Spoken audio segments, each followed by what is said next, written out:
하나님의 말씀은 욥기 17장입니다. 욥기 17장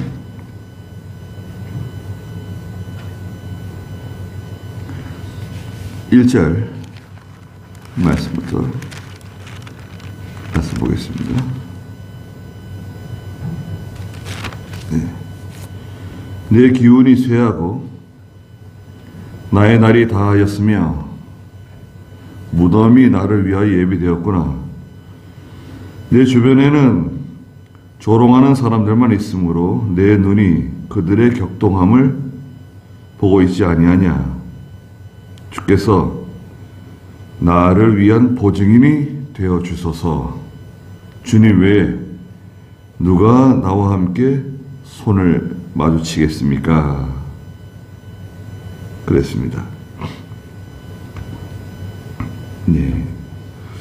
9절에 보시면 그러나 의로운 자는 자기 길을 굳건히 가며 손이 깨끗한 자는 더욱 힘을 얻을 것이다. 그랬는데요. 의로운 자는 자기 길을 굳건히 가게 된다. 욥이 말했습니다. 17장 전체적인 내용은 욥이 너무 이제 쇠약해져서 죽음이 지척에 있다. 죽을 날이 가까이 왔다는 것을 예견할 수 있는 그런 상태가 된 것 같아요. 1절에서 3절에 보면 그 욥의 상태가 나와 있는데요. 1절에 보시면 내 기운이 다 쇠해졌다. 나의 날이 다하였으며 무덤이 나를 위해 예비되었구나. 이제 세상 떠날 날이 얼마 남지 않은 것 같아요. 네, 그런 이제 예감이 드는 거죠. 언제 죽을지는 알 수 없지만 죽을 날이 가까이 온 것 같다. 그런데 2절에 보니까 내 주변에는 조롱하는 사람들만 있으므로 내 눈이 그들의 격동함을 보고 있지 아니하냐. 네. 위로를 받아야 하고 또 격려를 받아야 할 처지에 있는데 오히려 조롱하고 또 사람을 격동시키는 그게 참 정당하지도 않고 또 모든 면에 잘못됐는데도 불구하고 사람들은 뻔뻔하게 나갈 수 있습니다. 예. 사람들은 그래요. 원래가 다 이기적이고, 그것이 잘못됐다 하더라도 그게 성경에 맞지 않아도 또 이때까지 내려온 우리의 전통이라든지 바른 신앙에 맞지 않아도 고집 피울 수 있습니다. 네. 아니 내가 하고 싶은 대로 하겠다는데 왜 그러냐? 성도들도 그럴 수 있고요. 직분자, 집사나 장로나 심지어는 목사들도 그럴 수 있습니다. 네. 성경에 맞지 않아도 그게 성경에 맞지 않고 바른 진리가 아니어도 잘못된 길로 나갈 수 있어요. 사람이 욕심으로 기울어질 수도 있고 명예 영광으로 기울어질 수도 있고 또 어떤 악의가 있어가지고요. 기어이 그냥 그렇게 하겠다. 그럼 어떻게 말리겠어요?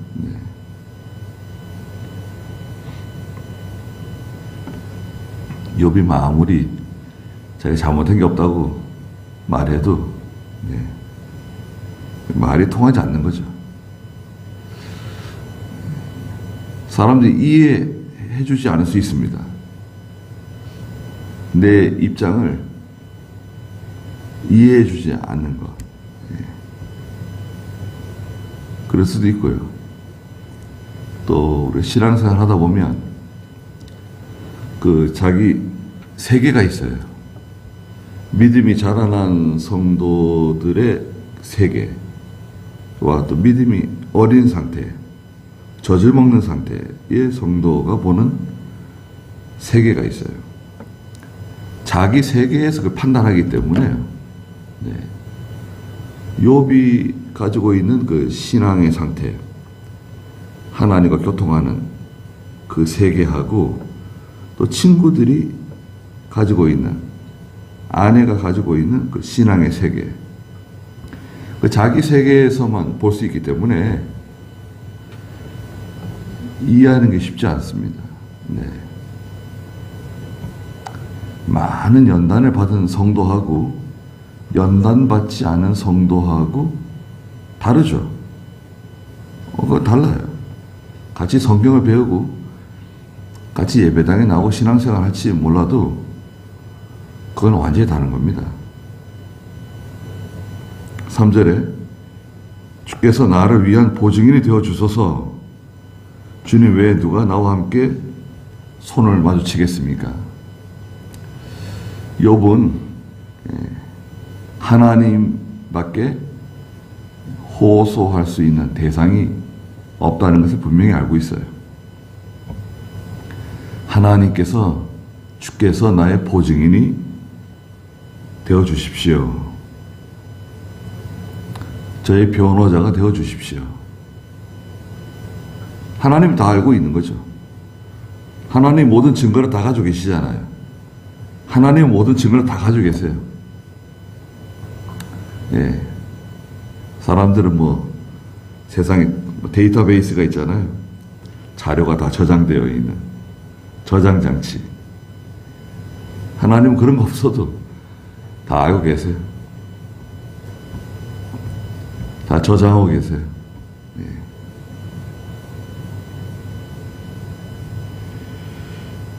그 다음에 믿음을 지킨 사람, 또 악인의 차이가 있는데요.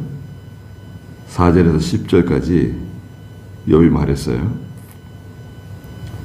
4절에 보니까 주께서 그들의 마음을 닫아 깨닫지 못하게 하셨으니 그들은 그들을 높이지 아니할 것입니다. 재물을 위해서 친구를 배신하는 자는 자기 자식들의 눈까지 멀게 될 것이다. 그랬습니다. 악인은 하나님이 마음을 닫으신다는 거예요. 그래서 깨닫지 못하게 하신다. 마음도 닫으시고, 마음이 닫히면요, 이상하게 그 눈 있죠, 우리 눈. 모든 것을 이렇게 보고 있는데 이 눈도 제대로 분별을 못하는 거예요. 마음이 닫히면, 마음하고 이 눈은 이렇게 연결되어 있는 것 같아요. 마음에 관심이 없으면요, 봐도 기억이 안 나요. 생각이 안 나요. 봤는데도. 그게 마음이 없으면 눈에 들어오질 않는 거죠. 분명히 봤는데 생각이 안 나는 거죠. 마음이 없으니까. 하나님께서 심령의 눈을 감기게 하시면 볼 수 없어요. 깨달을 수가 없어요. 하나님이 하시는 일 아무리 보여줘도, 성경을 아무리 읽어도 심령의 눈이 닫혀 있으면 그 사람은 깨닫지 못하는 거죠. 깨닫지를 못해요. 아는 거하고 깨닫는 건 다른 겁니다. 안다는 건 일반적인 지식이죠, 지식. 깨닫는 것은 성령께서 깨닫게 하시는 거예요. 하나님께서 깨닫게 하시는 겁니다. 찾는 사람은 발견할 것이라고 예수님께서 말씀하셨잖아요. 문을 두드려라, 구하라, 찾아라. 찾는 사람은 발견할 것이다. 깨닫게 되는 거예요. 깨달으면 전에는 전혀 그 귀한 줄 몰랐었는데 그게 얼마나 소중한 것인지 몰랐었는데 깨닫게 되면 그 가치를 이제 발견하는 거죠. 네. 전문가들은요, 보통 사람들이 이렇게 그 흘려 떠내려 보내는 거, 전문가들이 봤을 때는 야, 저거는 귀한 거다, 가치 있는 거다, 금방 알 수 있죠.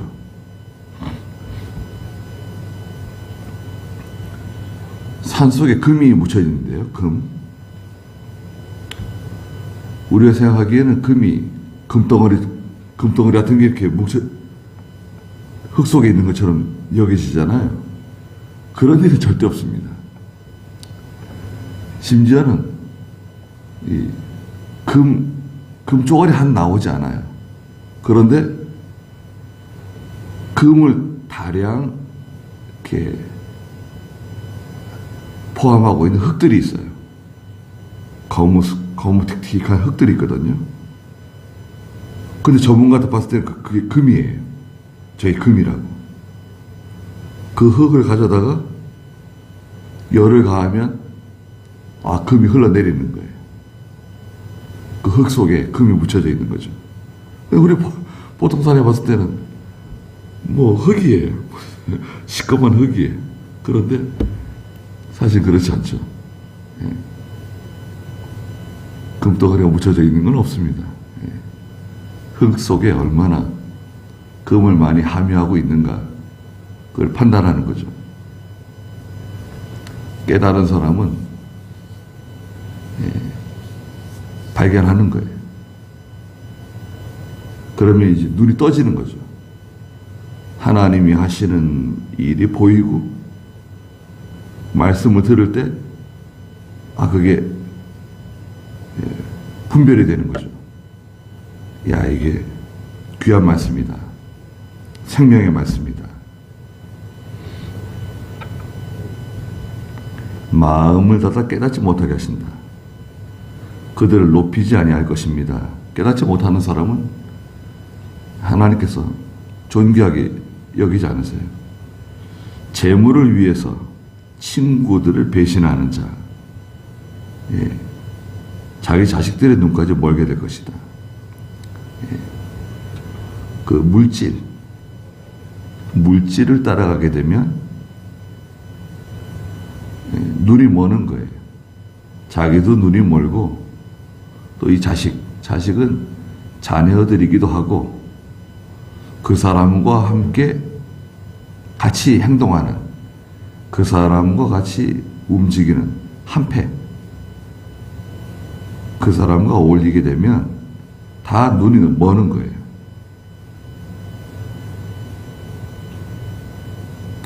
다 그렇게 되는 거죠.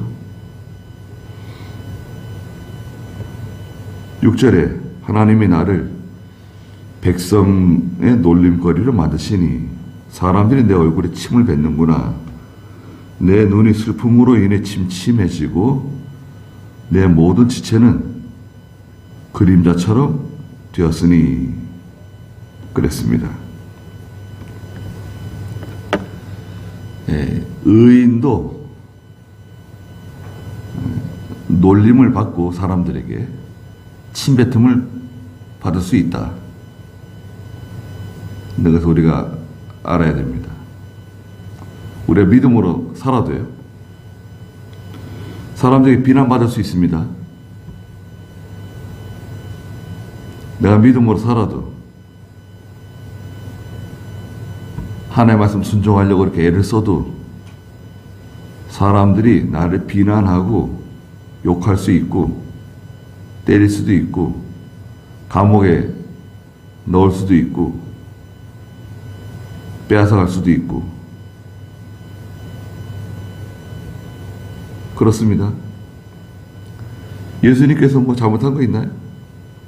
예수님께서 하나님의 말씀 증거하시고 병자들 고쳐주시고 죽은 사람 살려주시고 하늘나라의 복음을 전해주셨는데 구원의 복된 소식을 전해줬는데 아니 왜 사람들은 예수님 붙잡아다가 십자가에 못을 박아요?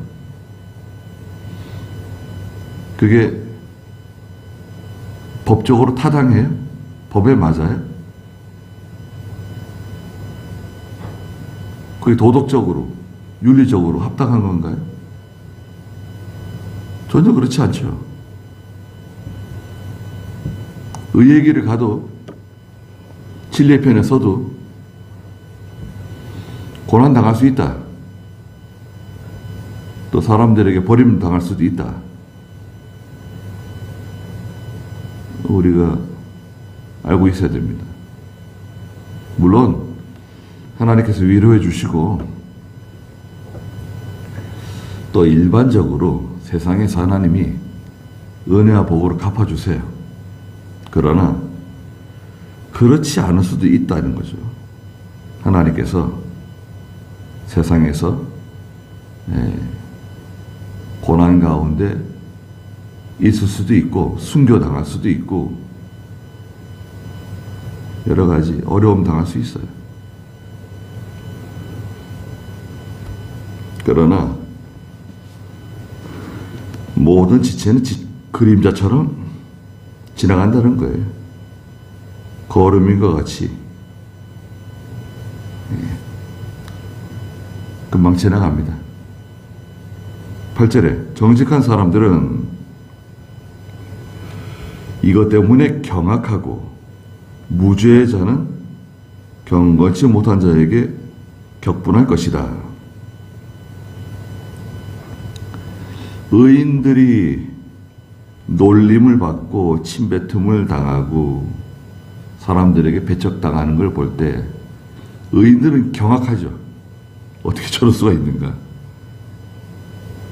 저 무도한 사람들, 저 악한 사람들.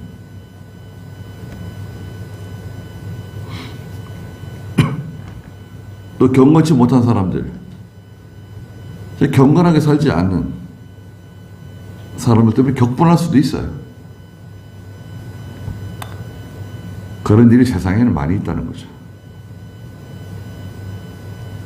그럼에도 불구하고 9절에 의로운 자는 사실은 이게 그러나 그랬잖아요. 그러나 영어에는요 그럼에도 불구하고 라는 단어를 썼어요. 그럼에도 불구하고 그게 맞는 것 같아요. 의로운 자는 자기 길을 굳건히 간다. 의인은 자기 길을 굳건히 가는 사람이에요. 그 사람이 의인이에요. 뭐 악한 사람도 자기 길을 굳건히 갈 수 있겠죠. 그러나 의인은 진리 위에 선 사람은 그 길을 굳건히 가야 돼. 또 그렇게 갈 수 있어요. 의인이 바라보는 것은 하나님을 바라보는 거예요. 하나님이 나의 보증이시다. 내 변호인이시다. 하나님이 모든 증거를 다 가지고 계신다. 하나님은 다 알고 계신다. 사람들은 뭐 내가 잘못했다고, 내가 욕심꾸러기라고, 악인이라고 비난할 수 있죠. 그러면 어떻게 되나요? 사람들이 나에게 악인이라고, 욕심꾸러기다, 저 사람이 잘못했다고 나를 욕할 때 가만히 있어야 되는 거야? 그러면? 그렇지 않다고 한번 얘기하면 돼요. 난 그런 적이 없다. 난 그런 사람이 아니다. 난 거기 간 적도 없고 그걸 본 적도 없고 그 사람 만난 적도 없고 그걸 먹은 적도 없고 한번 변명하면 돼요. 근데 자꾸 그걸 변명할 필요 없어요. 자꾸 그 변명하고 그때마다 또 내 자신을 변호하고 이러면 오히려 좀 이상할 것 같아요. 난 그런 적 없다. 난 그런 사람이 아니다. 한번 얘기하면 돼요. 그리고 하나님께 맡기는 거예요. 시간이 좀 지나면 금방 드러납니다. 보통은 다 드러나요. 시간이 좀 지나면 다 드러나고 사람들이 다 알게 돼요. 말은 안 해도요. 다 알게 됩니다. 의로운 사람은 자기 길을 굳건히 가야 돼요. 양보하지 말고, 타협하지 말고. 타협하면 그 뭐가 섞인 거예요. 그건 진짜가 아니에요. 가짜가 되는 거예요. 타협하는 순간, 진리를 양보하는 순간, 내가 이것이 이렇다고 분명히 내가 깨달았는데 그걸 또 타협해, 양보해. 그러면 그 전에 내가 주장하고 믿던 건 뭐가 되는 거예요? 진리 문제가 아닌 거는 괜찮아요. 진리 문제가 아닌 거는 내가 좀 양보할 수도 있고 타협할 수도 있어요. 진리 문제인 경우에는 양보할 수 없는 거죠. 타협할 수 없어요.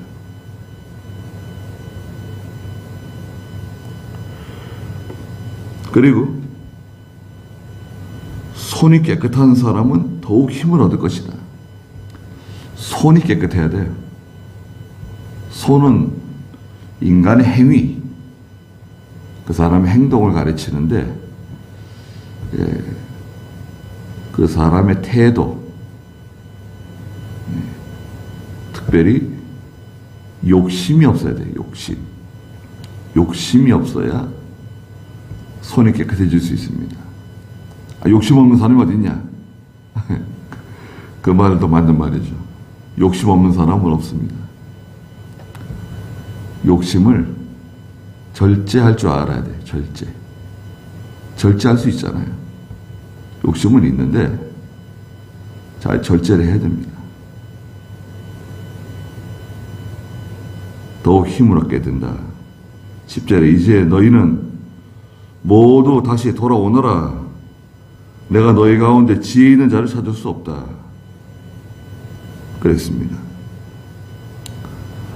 세상에는 지혜 있는 사람이 많지 않다. 이 지혜는 영적 분별력, 통찰력입니다. 성경을 많이 아는 거하고 지혜를 가진 거하고는 좀 다른 것 같아요.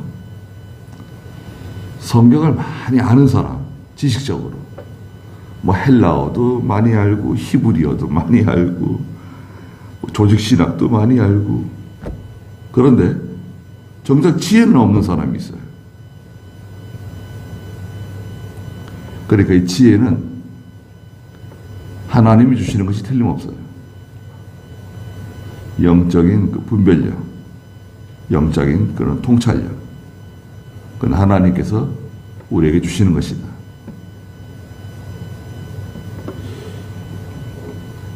11절부터 마지막에는 욥이 자기 소망이 다 끊어졌다는 걸 말하고 있어요. 11절에 나의 날들이 다 지나갔다. 내 계획과 내 마음의 소원도 사라졌다. 다 이제 끝난 것 같아요. 나의 날이 다 지나간 것 같다. 내 계획, 마음의 소원 다 사라진 것 같다. 자문에서 우리가 읽었다시피 우리의 계획도 있고 소원도 있는데요. 네. 원함은 내게 있지만 그것을 이루어 주시는 분은 하나님이시다. 우리 아이들에게도 그 점을 알려주는 거예요. 물론 소원을 가지고 있는 거, 계획을 가지고 있는 거, 그거 좋은 거예요. 계획 없이 살고 소원이 없는 거, 그러면 안 되죠. 그러나 그것을 이루어 주시는 분이 누구냐? 그게 중요하죠. 야, 네가 뭐 아무리 공부하고 아무리 애를 쓰고 노력해도 그걸 이루어 주시는 분이 하나님이시다. 하나님께 잘 보여야죠. 야, 하나님께 잘 보여야 돼. 하나님이 이루어 주셔야 되는 거예요. 하나님이 이루어 주지 않으면 그건 뭐예요? 괜한 고생만 하고 괜한 수고하고 애만 많이 쓰고.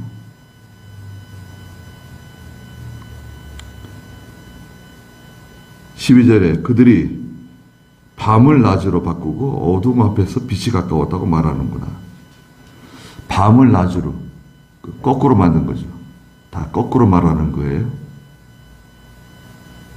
악을 선하다 하고 선을 악하다고 하고 또 빛이 지금 캄캄한 어둠인데 빛이 비친다고, 빛이 가까이 왔다고. 이게 세상이죠. 세상은 어디 이래요. 네. 욥의 시대도 그렇고 지금 시대도 그렇고. 13절에 만일 내가 바라는 것이 스올로 내 집을 삼는 것이라면 무덤을 내 집으로 삼는다. 흑암 속에 내 침상을 펴고 무덤에게 너는 내 아버지다. 그리고 구더기에게는 너는 내 어머니, 내 누이다. 라고 부를 것이니. 소망이 다 끊어지고 나의 날이 다 하게 되면 15절에 나의 희망이 어디에 있으며 나의 희망을 누가 보겠느냐. 우리가 함께 흙으로 들어가 쉴 때 그것은 스올의 문으로 내려갈 것이다.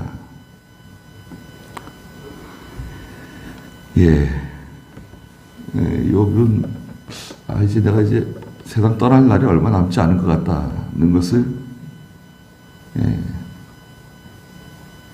예견하고 이런 말을 하고 있는 거예요. 고난이 많은 거죠. 고난이 많다. 슬픔, 비통함이 이루 말할 수 없다. 그래도 욥은 의로운 자는 자기 길을 굳건히 간다. 손이 깨끗한 사람은 더욱 힘을 얻게 된다.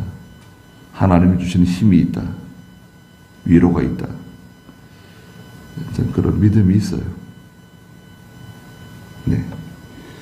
거기까지 하시죠.